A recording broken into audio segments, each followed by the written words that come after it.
Hello, today I'm going to introduce you to the book Roald Dahl, Charlie and the Great Glass Elevator. If you watched one of my more older videos, then you should know that this is connected to this book right here. You can imagine this as the first one and then this as the second. They're both really good, and they're both by Roald Dahl and illustrated with Cotton Blake. Same Charlie, huh? And the blurb goes, "What a load of luck!" cried Mr. Wonka. "We landed ourselves slap in the middle of the biggest space operation of all time." So it's Roald Dahl, Charlie and the Great Glass Elevator. Here's a little bit of the top. Introducing Grandpa Joe, Charlie Bucket, Mr. Willy Wonka, Mr. and Mrs. Bucket, Miss Tibbs, and Lancelot or Tillygrass, the U.S. President. And the introduction goes... Wait a second. Mr. Wonka goes to far. The last time we saw Charlie, he was riding high above his hotel in the Great Glass Lake. Only a short while before, Mr. Wonka has told him that the whole gigantic fabulous chocolate factory was his. Now the small friend is returning in triumph with his not entire family to take over.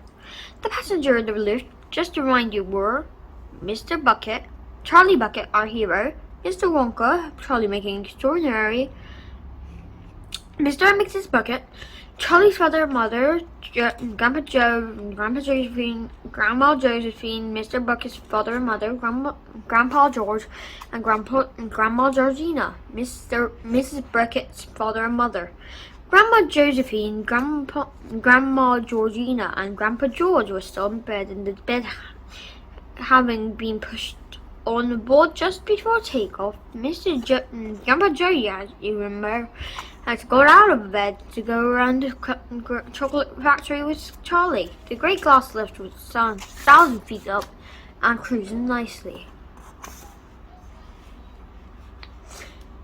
And then there's another good part. It says, Grandpa Joe was singing. Charlie was jumping up and down. Mrs. and Mrs. Bucket were smiling for the first time in years. And the three old ones were grinning at one another with pink toothless gums.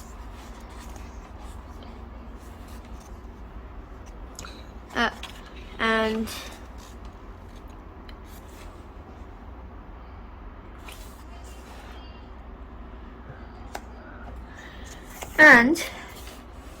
invitation to the White House. The President of the United States will now address you, announced the loudspeaker voice in the lobby of the Great Space Hotel. Grandma Georgina's head peeped cautiously out from under the sheets. Grandma Josephine took her fingers out of her ears, and Grandpa George lifted his face out of the pillow. "You mean he's actually going to speak to us?" whispered Charlie. "Shh," said Mr. Wonka. "Listen. Dear friends," is the well-known presidential voice over the loudspeaker. Dear friends, welcome to the Space Hotel USA. Greetings, bravest astronauts from Mars and Venus. Mars and Venus, whispered Charlie. "You mean he thinks we're from?" "Shh, shh, shh," said Mr. Wonka. He was doubled up with silent laughter, shaking all over and hopping from one foot to another. "You have come a long way, and so why don't you come just a tiny bit further and pay us a visit down here on humble old Earth? I invite all 8 of you to stay here in Washington with my honored guests. You could land that wonderful glass air machine of yours and loan back in the White House. We should have a red carpet out and ready. I do hope you know enough of our language to understand me. I shall wait most anxiously of your reply." There was a click and the president went off the air. "What a fantastic thing," whispered Grandpa Joe. "The White House, Charlie. We're invited to the White House, and it's got on guests. Charlie caught hold of Grandpa Drew's hands, and two of them started dancing round and round in the lobby of the hotel. Mr. Wonka, who was still shaking with laughter, went and sat down on the bed and signaled at everyone to gather around close so they could could whisper without being heard by the hidden microphones. "They're scared to death," he whispered. "They won't bother us anymore now. So let's have the feast we were talking about, and afterwards we can explore the hotel." "Aren't we going to the White House?" She whispered Grandma Josephine. "I wanted to go to the White House and stay with the President." "My dear old Dotty Dumpling," Mr. Wonka, "you look as much like a man from Mars as a bedbug. They know at once you'd be fooled. And we will be arrested before we can say how do you do." Mr. Wonka was right. There could be no question of accepting the President's invitation, and they all knew it. But we gotta say something to him. Anyways, and then he began to speak. His voice this time was like the voice of a giant, deep and devilish, very loud and very slow. In squishy scrabble squabbeer and mashy meadows harshland and witchy hour of gloominess, all the groves come oozing home. You can hear them softly slumbering, gazing and hissing in no slubber. All these oily, boily bodies oozing onward in the gloom. So you start to run their skin and daddle through the slubber, slosh and slosh, skip, jump and hop, try to scaddle. All the groves are on the room.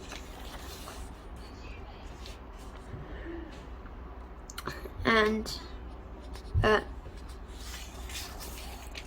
a chicken nugget. And it's something nasty in the lotus. I don't want to see that picture. It's kind of creepy. It says boiled egg. And scram. And they escape. Enormous chicken nugget trying to get them. And then they save the president. And they go through the chocolate factory. And this is what happens when they fed them something. It's Wonka bite.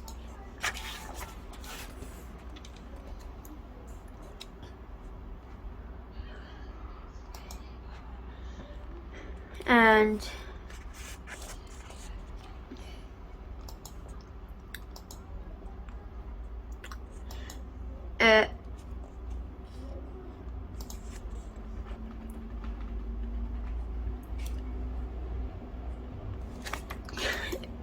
it says, recipe for making Wonka bite. Take a block of the finest chocolate weighing 1 ton or 20 sackfuls of broken chocolate, whichever is easier. Place chocolate in a very large cauldron, melt over a red hot furnace. When melted, lower the heat slightly so not to burn the chocolate but keep it boiling. Now add the following but in precisely order given. Stir well and all the time allowing each item to dissolve before adding the next. Hoof of manticore, the trunk and the suitcase of an elephant. The yolks of 3 eggs from the waffle bird, wart from the warthog, the horn from a cow. It must be a loud one. The front tail of a cockroach, 6 ounces of spurson from young slime scraper, 2 hares and 1 rabbit from the head of a hippopotamus, hippocampus, the legs of a red breasted albatross, the corn from the toe of a unicorn, the 4 tentacles of a squadronpress, the hip and the paw and the foot of the hippopotamus, the snout of the progulper, the mole from the mole. A mole from the mole. It means like, you know, the animal mole, and you know the thing that comes out your, like, occasionally come out your face, like a wart baby. So one of those moles, like the thing that come out your face, on top of the animal mole. The hide and the seek of a spotted wangadoodle, the whites of 12 eggs from a Tree squeak. 3 feet of not longer. If you can't get 3 feet, 1 yard will do. The square root of a South American abacus. The fangs of a viper must be a very vine screen viper. The chest and the drawers of a wild grot.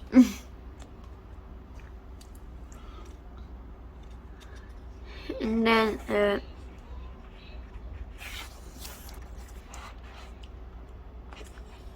end up drinking it.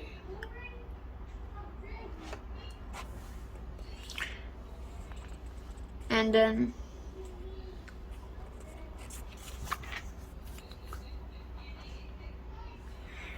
then they drank too much.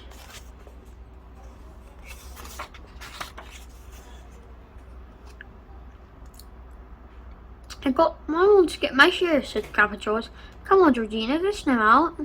Here, let me go, you brute, said Grandpa Georgina. You're hurting me. Ow! All right. I shared some them out if you stop twisting my arm. That's better. Here, 4 for Josephine, and 4 for George, and 4 for me. Good, said Grandpa George. Now, who got some water? Without looking around, when Mr. Wonka knew that 3 Oompa Loompas would be running to the bed with 3 glasses of water. The Oompa Loompas were ready to help. There was a brief pause, and then, well, here it goes, cried Grandpa George. Young and beautiful, that's where I'll be, shouted Grandpa George. Farewell, old age, cried Grandma Georgina. All together now, down the hatch, and there was silence. Mr. Wonka was itching to look around and look, but he forced himself to wait. Out of the corner of one eye, he could see a group of Oompa Loompas, all motionless, their eyes fixed intently in the direction of a big bed over the elevator. Then Charlie's voice broke into the silence. Wow, he was shouting. Just look at all that. It's incredible. I can't believe it, Mr. Grandpa Joe was yelling. They're getting younger and younger. They really are. Just look at Grandpa George's hair and his teeth, cried Charlie. Hey, Grandpa, you're getting lovely with teeth again. And then they get smaller and smaller, and then they become a baby. And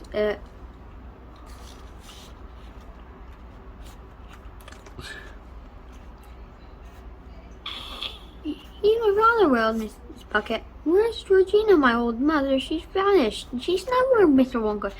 She's absolutely nowhere. It's all getting smaller and smaller, and in the end, I want to know where she's gone to and how in the world are we going to get her back. Ladies and gentlemen, Mr. Wonka coming up close and raising both hands for silence. Please, I beg you to don't ruffle yourselves. There's nothing to worry about.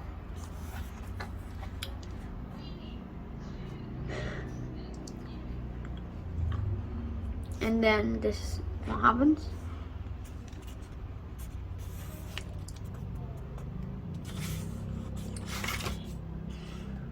And then, my dear madman, if she was only 78 and took enough Wonka advice to make her 80 years younger, then naturally she's vanished. She's bitten off more than she could chew. She's taken off more years than she had. And then, and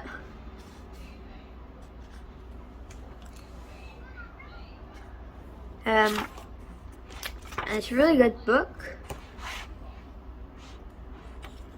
They go to Minus Land. You know, all the stuff that went wrong. And then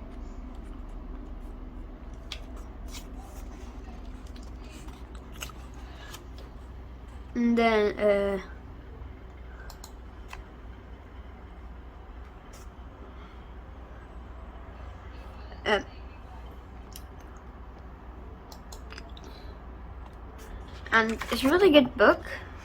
The back says, "What a load of luck," cried Mr. Wonka. "We landed ourselves slap in the middle of the biggest space operation of all time." I'm sure I said this before, but just to remind you again, like, why not?